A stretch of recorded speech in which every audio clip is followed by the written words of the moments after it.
Oh my god, it's finally out. Not even delays or me having to be stuck at home could stop us, because Elden Ring is finally out and we got to play it. Spoiler alert, it's lovely. You couldn't even imagine it.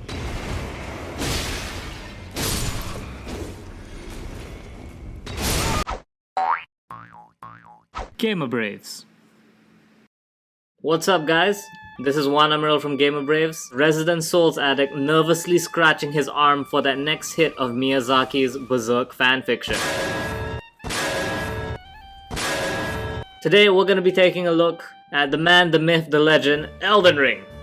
From Software's whole genre of gothic fantasy RPGs are like a masterclass of level design, because rather than give you such frivolous things like randomly generated loot, the game trades in the satisfaction of doing a job well done. Elden Ring, in turn, is proof that From Software knows exactly what their little junkies want. Because even though the game has made the jump to open world, it still feels good. It still has all the highs that you would get from playing a Souls game. It's like going to Paris only to order Le Big Mac.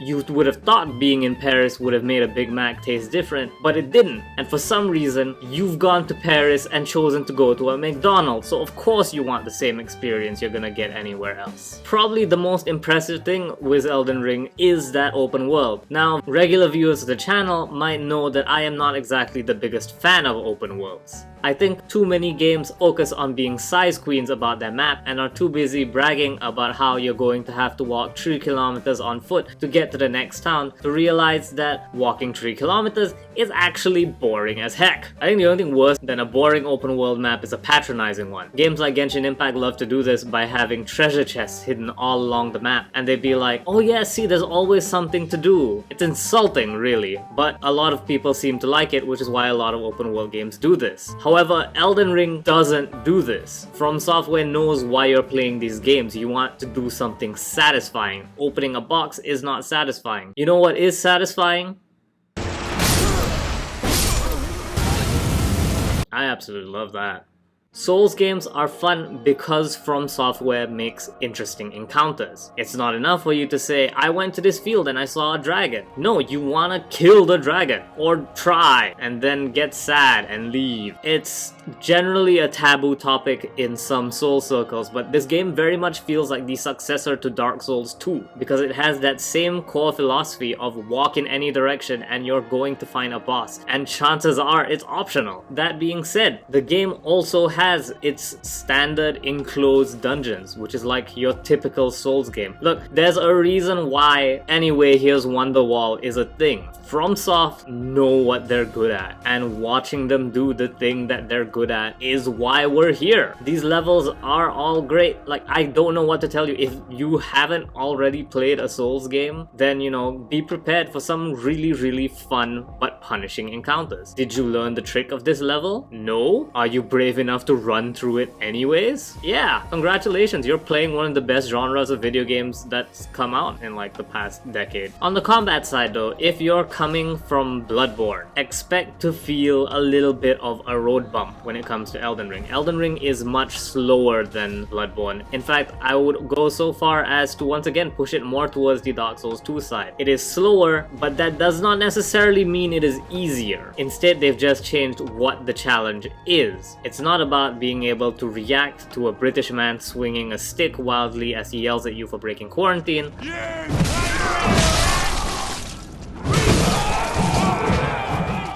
It's now about your ability to understand what every single move an enemy has and what you should do against it. If this were rock, paper, scissors, it's not about being able to change your answer as soon as you see what your opponent's going to do. It's about knowing that your opponent's an idiot who's always going to choose rock and doing the proper thing against that, not telling him that he's doing that. There's also the new mounted combat, which I'm not a fan of, but I can agree is the best it's going to get in this game. Like, I'm absolutely glad that it's there because it's fun. The problem is, to me, Dark Souls is about throwing up your shield and circling around like it's summer 2020 and you've just gone out to Tesco's and found someone else on the street. Instead, with the horse, you are dashing around and constantly moving, and I can see a lot of people getting uncomfortable with that because you move quite fast. That being said, the moves are very satisfying to do when they hit, and some bosses especially are very fun. Actually, let's talk about the boss fights as well. The boss fights carry this overall spirit of the combat design into the game. They are, without being too fast, still incredibly challenging. It's about knowing their movesets. They have a lot of clever things like mix-ups and delays. It feels like you're playing grand finals, or in my case, pools. There's also a lot of things that I didn't expect to make it into this game, like the guard counter mechanic. How this works is that anytime you block an attack,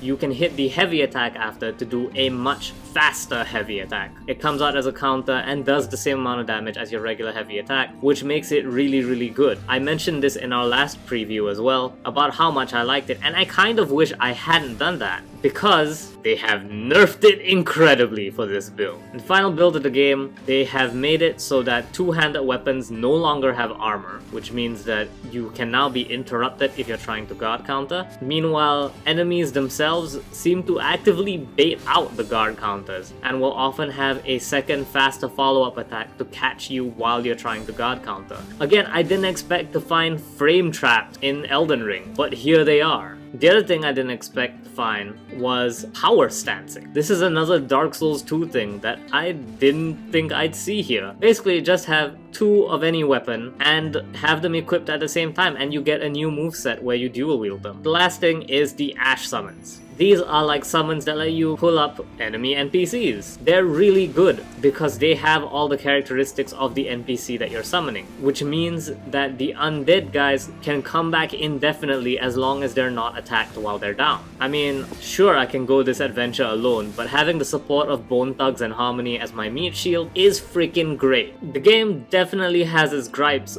but they are all so tiny that I feel like a bully for bringing them up. For example, I don't know why weight load is tied to endurance. Endurance is a terrible stat in every Souls game. Not so much because it's bad, but because it is the lowest priority. People don't mind having less attacks if their one attack does like a thermonuclear bomb. So the idea that I have to level up my endurance if I want to play Fashion Souls and still be able to roll is kind of a bummer. My other complaint of the game is also something that I love about the Souls series. It's that this game does not tell you jack. You have to figure things out on your own, and that includes the NPC quests. There's no way to track your progress with every single one, so I hope you remembered what Totally Not Guts last said to you before he left, because I sure didn't, and now I just have a rough inkling and I'm just figuring out where he might be. Seriously though, as one of the card-carrying hollows who are waiting for Elden Ring, I'm incredibly satisfied with what we got. The open world feels good because it doesn't buck to the trends of many other open world games of just wanting a big field with 100 hours, to get those big headlines. Instead, it remembers what people like Souls games for, and makes sure that you have a way to get that isn't cheap. You still have to be good at the game. You still have to spend a whole day trying to figure out how to kill Godric the Grafted, but it still feels good to do it, even if there's more small experiences all around the map. My main complaint I can see some people having for the game is that it doesn't change the Souls series